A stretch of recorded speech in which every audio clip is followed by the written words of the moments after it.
So decimal number system, we are taking a number 3, 2, 4, 5 base 10।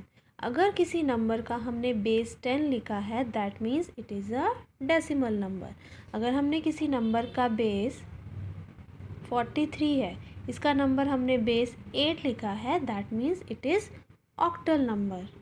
Okay, जिसका number represent कौन से type का number system है वो हमें पता चलता है बेस से, क्योंकि 4 और 3 इसमें भी है, 4 और 3 ऑक्टल में भी है और 4 और 3 हेक्साडेसिमल में भी है।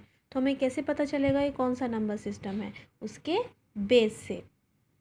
अब जो हमारा डेसिमल नंबर सिस्टम हम रूटीन में यूज़ करते हैं, जो अपने मैथमेटिक्स में अपनी डेली लाइफ में यूज़ करते हैं, तो दैट इज़ डेसिमल नंबर।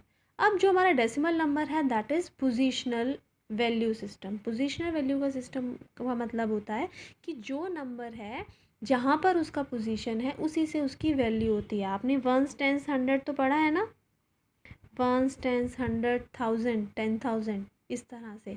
तो 4 की प्लेस वैल्यू क्या हुई यहाँ पर 40, 3 की प्लेस 2 की प्लेस वैल्यू क्या है 200, 3 की 3000 और 5 की 5। ऐसे हम एक्सपेंडेड फॉर्म में लिखते हैं इसको। तो हर नंबर की एक वैल्यू होती है और उसकी वैल्यू किस पर डिपेंड करती है? उसकी पोजीशन के ऊपर। अगर 2 यहाँ पर होता तो इसकी वैल्यू क्या होती 20, 2 यहाँ होता तो इसकी हो जाती 2000। तो इसी को हम कहते हैं पोजीशनल वैल्यू सिस्टम। हर डिजिट की वैल्यू डिपेंड करती है उसकी पोजीशन के ऊपर कि वो कहाँ पर है।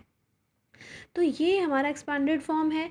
अब जो हमारी बिल्कुल राइट साइड पे नंबर होता है, जैसे हम ये 5 की बात करते हैं, तो ये 5 क्या है? इसको हम बोलते हैं least significant bit. Least significant digit. Least significant क्यों? बिकॉज इसकी जो वैल्यू है सबसे लोएस्ट है। ओके, सबसे राइट हैंड साइड पर है, सबसे लोएस्ट वैल्यू है, तो इसलिए इसको हम कहते हैं लीस्ट सिग्निफिकेंट बिट। और जो बिल्कुल राइट साइड पे होती है, लेफ़्ट साइड पर होती है, जिसकी वैल्यू सबसे ज़्यादा है, 3 की वैल्यू क्या है 3000, 5 की वैल्यू क्या है ओनली 5, तो इसकी वैल्यू सबसे ज़्यादा है इस नंबर में, तो इसको हम बोलते हैं most significant digit. Most significant digit, तो इसको शॉर्ट फॉर्म में हम LSD लिख लेते हैं, इसको MSD लिख लेते हैं। Okay, least significant bit and most.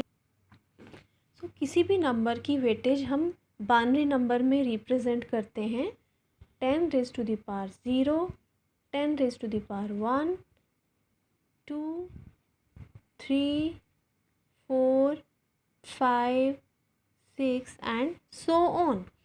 Zone सा नंबर जहाँ पर है, जैसे अभी हमने पीछे क्या किया था 3, 3, 2, 4, 5 मीन्स 3, 2, 4, 5, ये इसकी वेटेज थी। 10 raise to the power 3 is 1000, that is 100, 10 and 1। Okay, तो ये क्या हुआ 3240 प्लस 5। अब इसकी वैल्यू 1 क्यों है? Because anything raise to the power 0, किसी भी नंबर की जब पावर 0 हो जाती है दैट इज़ इक्वल टू 1। अगर हम कहते हैं 2 रेज़ टू द पावर 0 तो ये क्या होगा 1। अगर हम कहते हैं 20 रेज़ टू द पावर 0 तो ये क्या होगा 1। किसी भी नंबर की जब पावर 0 हो जाती है वो हमेशा 1 होती है। ये आपके मैथमेटिक्स में भी फॉलो होता है।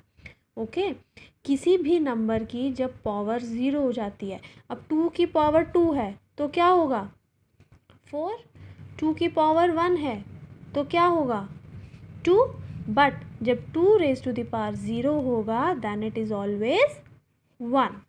Okay, so therefore it is 1। So 3000 plus 20 plus 40 plus 5. Now our next is binary number system. अब बाइनरी नंबर सिस्टम में मैंने क्या बताया था, हमारे पास ओनली 2 डिजिट्स हैं। और इसका बेस क्या है 2।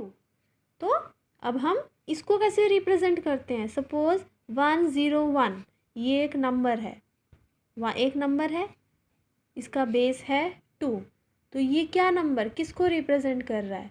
ये आपका बाइनरी नंबर है जो सिर्फ 1-0 के कॉम्बिनेशन से ही बनता है। तो ये नंबर ऐसा भी हो सकता है, ये नंबर ऐसा भी हो सकता है। ओके, सिर्फ जिसमें 1 और 0 आएगा उसी के कॉम्बिनेशन से।